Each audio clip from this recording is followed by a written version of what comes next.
La première fois que ça m'est venu l'idée d'avoir des abeilles, c'est parce que dans le jardin, j'avais mis tellement de fleurs et je voyais tellement d'insectes que ça m'est venu naturellement. Je me suis dit, je pense qu'une petite ruche là dans mon jardin, ça serait le paradis pour elle. Voilà comment c'est venu tout simplement, mais je connaissais rien du tout. Et c'était il y a combien de temps? Donc ça, c'était il y a une vingtaine d'années, quand mes enfants étaient petits. Et ça a été une passion partagée en fait.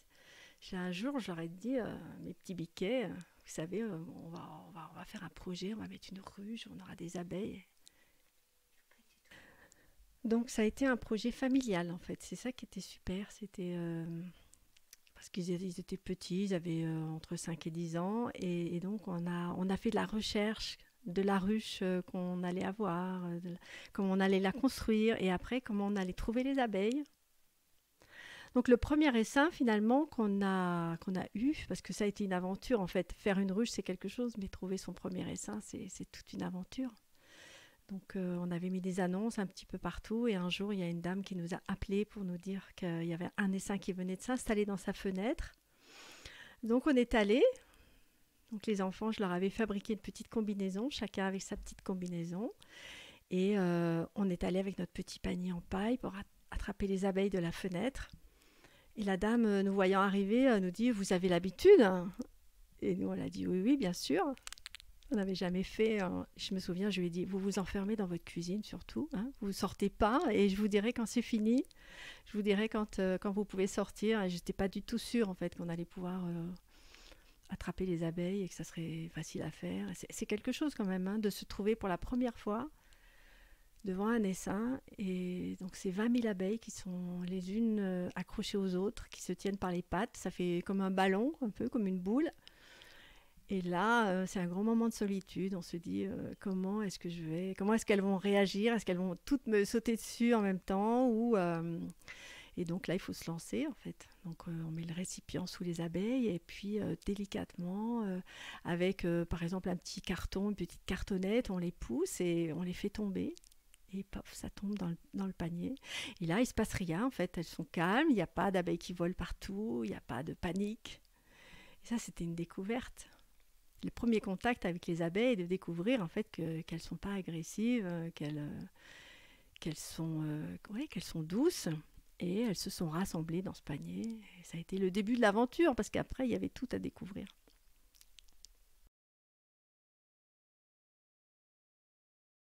Donc c'est venu tout seul finalement, cette idée. Cette idée de dire, bon, moi j'adore les abeilles, je ne peux pas me passer de leur contact, d'être avec elles, de les voir, de les observer, de les voir sur les fleurs, de les voir polliniser aussi, les framboises, les fraises, les pommes, les poires du jardin, fabriquer les fruits et les légumes.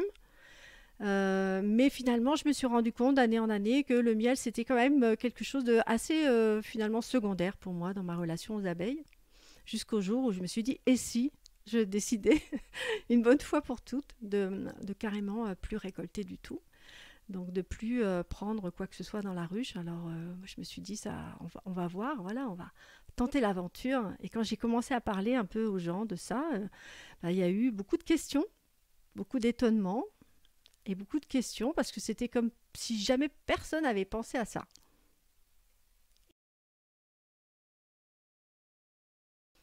Donc ça, c'est le cas, par exemple, des abeilles qui vivent dans un tronc d'arbre.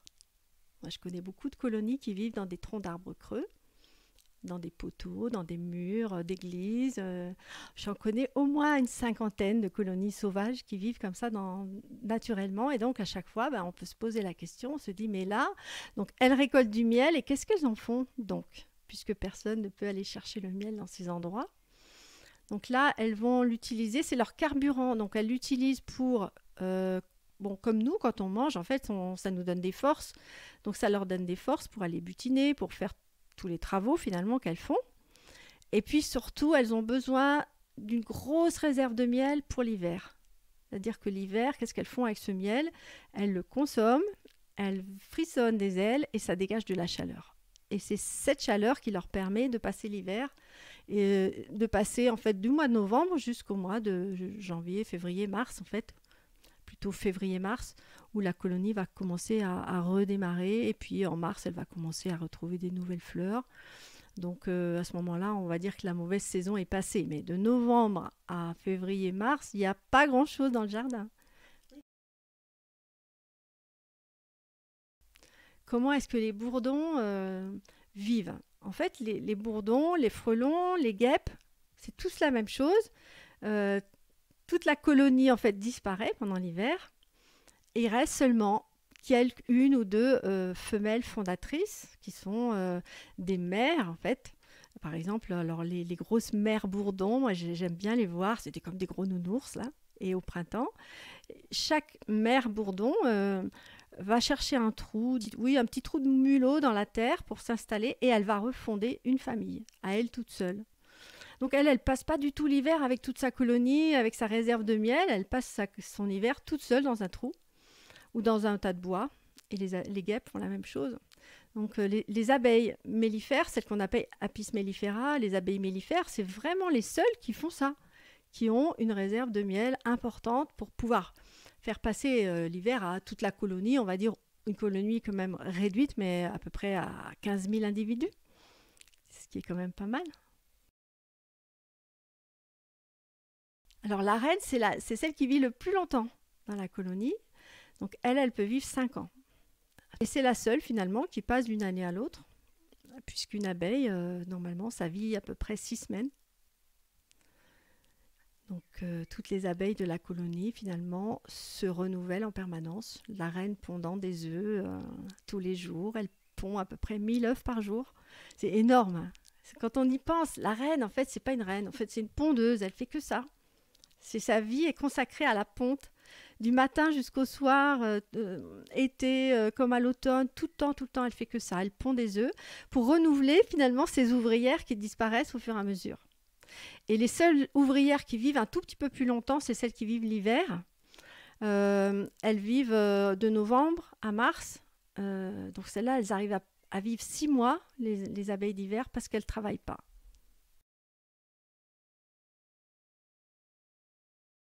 Je vais parler plutôt de l'apiculture industrielle. Je vais parler des gros ruchers de production. On va parler des ruchers. Alors, on peut difficilement imaginer, mais aujourd'hui, un rucher industriel, ça va être 1000 ruches.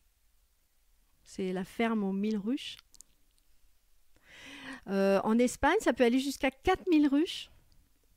On a peine à imaginer quand même qu'est-ce que c'est 4000 ruches. Donc là, les abeilles vont travailler et pour les faire produire plus de miel, il y a des techniques. Donc une technique, par exemple, ça va être de transhumer les ruches. Donc aujourd'hui, la plupart des apiculteurs, on va dire industriels, transhument les ruches. Ça veut dire qu'il y a une production continue de miel en emmenant les colonies dans des floraisons successives, dans des camions. Donc on charge les ruches dans des camions et on les emmène d'un champ de tournesol à un champ de lavande et à une prairie de romarin, etc. Donc on les fait changer de place de nombreuses fois dans l'année. Et donc ça permet en fait d'avoir une production de miel continue, mais qu'on récolte de façon continue. Ce n'est pas les abeilles qui mangent le miel. En fait, le miel est prélevé. Et donc les abeilles, à la fin de la saison, quand elles vont commencer à faire l'inventaire des stocks qu'elles ont, pour elles, passer l'hiver, il n'y a pas de miel. Donc il faut compenser. Et la compensation aujourd'hui, c'est le sucre. On vend la même quantité, voire 2 fois plus de sucre qu'on récolte de miel. Donc ça nous donne une idée de la quantité de sucre que mangent les abeilles finalement. Donc ça, c'est le système de production du miel industriel. Alors, les apiculteurs qui travaillent avec ce système-là vous diront, ben oui, mais on ne peut pas faire autrement. Pour vivre de ce métier, on est obligé de faire ça. Est-ce que le fait que les abeilles mangent du sucre à la place de manger du miel, est-ce que ça a une incidence sur leur santé? Moi, j'aime bien retourner cette question en disant, et vous, par exemple, si vous mangiez tout le temps la même chose, par exemple des hamburgers tous les jours, est-ce que vous pensez que ça pourrait avoir une petite incidence sur votre santé ou pas? Voilà, moi je donne pas de réponse. C'est vous qui en déduisez ce que vous voulez en fait par rapport à ça. Oui, là c'est le cadeau. Ouais, là c'est vraiment le cadeau du lieu. Je m'installe ici, donc aux Petites Ruches, il y a 10 ans. La première année, je mets une ruche vide sur ma terrasse, puisque j'organisais mes premières formations en apiculture écologique. Et donc, un jour de stage, il y avait quelques personnes qui étaient là et un essaim est arrivé, s'est logé tout seul dans la ruche. J'étais en train de leur expliquer, je leur disais, regardez, vous voyez, il y a des visiteuses, il y a des abeilles qui visitent ma ruche vide là, et peut-être que du coup, un essaim va peut-être venir s'installer. Et à ce moment-là, un monsieur se retourne et me dit, en regardant à l'horizon, me dit, regardez là-bas, voilà votre essaim. Donc, on a vu arriver ce nuage d'abeilles et elles sont rentrées dans la ruche devant tout le monde. Et c'était un spectacle génial, c'était tellement incroyable. Et ils m'ont dit, mais tu fais ça à chaque stage. Comment est-ce que tu fais? Tu as une télécommande pour demander que les abeilles viennent dans la ruche. Et sur le moment, moi, je n'ai pas compris. Je me suis dit, mais non, cette ruche, je l'ai mise sur ma terrasse, elle est à 3 mètres devant ma porte.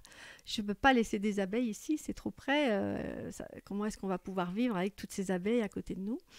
Et puis, bon, j'ai tenté. Je me suis dit, on va voir, on va essayer. Est-ce que c'est possible ou pas de vivre avec des abeilles et puis les visiteurs, les gens qui passent, etc. Et voilà, et ça fait 10 ans qu'elles sont là sur la terrasse et qu'elles cohabitent avec nous et qu'elles cohabitent aussi avec les visiteurs, les stagiaires qui passent. Et moi, j'aime bien toujours dire que c'est possible parce que c'est une ruche dans laquelle on ne récolte pas de miel. Sinon, ça ne serait pas possible. Par exemple, le fait d'ouvrir une ruche, d'aller regarder à l'intérieur ce qui se passe, ça refroidit beaucoup la ruche et parfois les abeilles n'acceptent pas ce genre d'intrusion à l'intérieur de leur nid. Ce qui peut se comprendre. On peut savoir quand même que l'espace de la nurserie, moi j'aime bien dire la nurserie, c'est l'endroit où il y a les petits qui sont élevés dans la ruche. Cet espace est chauffé en permanence à 35 degrés. Jour et nuit, tout le temps, les abeilles mangent du miel, dégagent de la chaleur et maintiennent en continu cette température de 35 degrés. C'est chaud, hein? Et donc, si jamais, par exemple, il fait 15 degrés, 20 degrés dehors et qu'on ouvre la ruche, ça fait une énorme différence. Donc, les abeilles vont mettre 2-3 jours pour rétablir la chaleur, l'hygrométrie de la ruche. Donc, c'est beaucoup de dérangement, en fait, pour elles. C'est quelque chose qui est apparu vraiment de façon importante. Il y a 150 ans, on proposait des ventes de reines. Donc on pouvait choisir d'acheter soit une reine noire, soit une reine italienne. On a du mal à imaginer qu'il y a 150 ans, ça commençait. Ça a été un peu le début, hein. Et donc à l'époque, l'abeille locale, l'abeille bourguignonne locale, hein, c'était l'abeille noire bourguignonne. Et on faisait miroiter en fait aux personnes qui avaient des ruches que si ils achetaient une reine italienne, elle serait beaucoup plus douce, beaucoup plus travailleuse, beaucoup plus performante. Alors ça faisait comme, je pense, ça devait les faire rêver, quoi. Ils devaient se dire, bon, elle est chère la reine italienne, mais un jour je vais faire des économies et je m'achèterai une reine italienne pour mettre dans ma ruche. Et on se doutait pas en fait. Aujourd'hui, on découvre qu'il faudrait revenir à l'abeille noire parce que c'est la seule en fait qui est résistante par rapport au climat, par rapport qui connaît bien les floraisons. Mais cette abeille noire, elle a disparu. Elle a disparu. On essaye de la faire revenir. Il y a des conservatoires de l'abeille noire qui se créent un petit peu partout. L'abeille noire bretonne, l'abeille noire corse, etc., etc. L'abeille noire bourguignonne.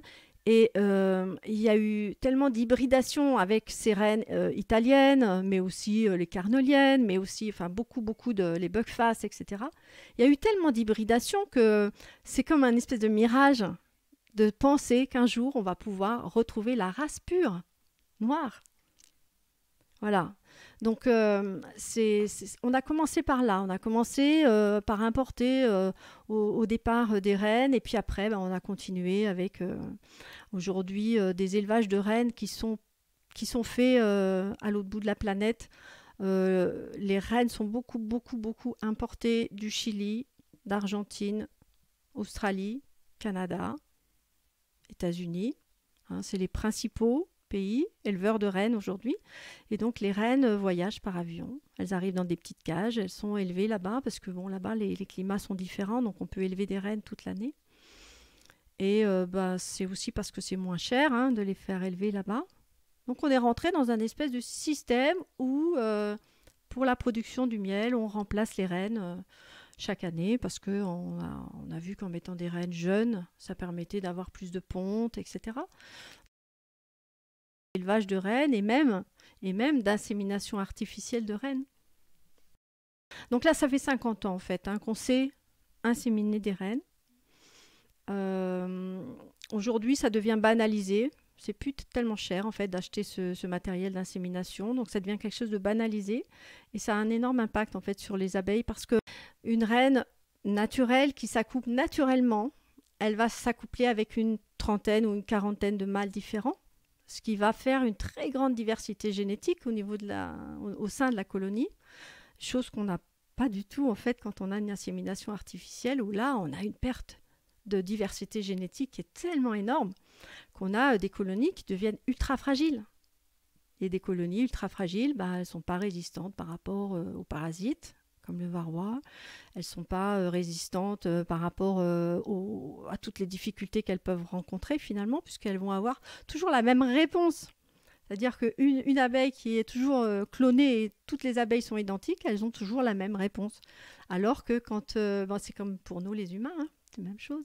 Dans notre société, si on a beaucoup de diversité, on a aussi beaucoup de comportements, de savoir-faire, de compétences qui sont différentes et qui sont complémentaires. La complémentarité, ça, pour moi, c'est le plus important face à changement climatique, frelons asiatiques, parasites, manque de nourriture, sécheresse, tous ces phénomènes-là. Si on veut aider les abeilles, moi je dirais, il y a plusieurs choses. Je dirais que déjà il faut travailler sur l'environnement floral. Donc des haies mellifères, des prairies mellifères. Alors là, il y a beaucoup à faire parce que c'est vrai qu'on a tous des jardins et on a tous la possibilité de tondre moins. On pourrait tondre la moitié du jardin par exemple et laisser l'autre moitié avec des fleurs, avec des prairies fleuries. Donc ça ferait des surfaces énormes. Si on mettait bout à bout tous les jardins de tout le monde et où chacun ferait un effort en fait pour laisser un espace plus ou moins grand en fait de son jardin pour les insectes, les abeilles mellifères et puis les autres. Donc travailler sur l'environnement, ça c'est vraiment une des choses les plus importantes. Travailler aussi sur l'habitat, donner aux abeilles des habitats, donc en leur créant par exemple des ruches-troncs, des troncs creux qu'on installerait dans la forêt, on peut les suspendre en l'air. Moi je connais Matt Somerville en Angleterre qui fait ça, il fabrique beaucoup de ruches-troncs et il les installe dans les forêts et puis ensuite les abeilles viennent les coloniser naturellement. Voilà. Donc ça c'est quelque chose qu'on pourrait tout à fait mettre en place aussi chez nous, dans nos vergers conservatoires, dans nos forêts, dans nos jardins. Et ça offrirait comme ça des espaces de liberté pour que des colonies viennent s'installer toutes seules. Mais ça reste à faire. Ça se fait déjà dans certains pays. Donc en Angleterre, aux États-Unis, en Allemagne, en Suisse, il y a déjà des programmes en fait qui correspondent à ça. Et en France, je sais pas, ça va commencer à arriver, je pense. En tout cas, j'espère que le livre que j'ai écrit cette année va pouvoir participer à ça, à donner des plans pour pouvoir construire toutes sortes de petites ruches finalement de biodiversité, de préservation des abeilles pour seulement des abeilles libres. Ce qui est plus important, les abeilles, elles nous apportent en premier la pollinisation et elles pollinisent aussi toutes les plantes sauvages. Donc toutes les plantes qui sont ensuite les plantes hôtes pour des papillons par exemple. Donc, la biodiversité grandit petit à petit. Moi, j'ai vu ça dans le jardin ici, partie d'un terrain où il n'y avait rien, pas d'oiseaux, pas de papillons. Et puis, en 10 ans, je vis au milieu d'une biodiversité intensive, comme je l'appelle. Il y a des abeilles sauvages de toutes sortes. C'est important de les préserver aussi, ces abeilles sauvages. Pas juste les abeilles à miel, qui font aussi partie des abeilles sauvages. Pour moi, c'est une des espèces d'abeilles qu'il faut protéger. Mais toutes les autres aussi, elles sont très importantes, même si elles ne font pas de miel. Donc, par exemple, l'abeille charpentière, qu'on voit souvent, qui est la grosse abeille noire, qu'on dirait un gros frelon. Alors, je ne sais pas si vous avez remarqué, mais moi, je vois souvent des hôtels à insectes. Et autour, il y a de l'herbe tondue. Que de l'herbe tondue. Et je me dis, mais les insectes, mais alors, ils mangent quoi ? Donc, il y a l'hôtel à insectes, mais il y a encore la pelouse tondue. Donc, il y a encore un pas à faire pour moi, c'est avoir l'hôtel à insectes plus un grand espace de pelouse pas tondue, juste pour les insectes. Et pour les abeilles, bah, c'est pareil, hein. Si on met sa petite ruche dans son jardin et qu'il n'y a pas de fleurs autour à butiner, c'est pas la peine d'installer une ruche.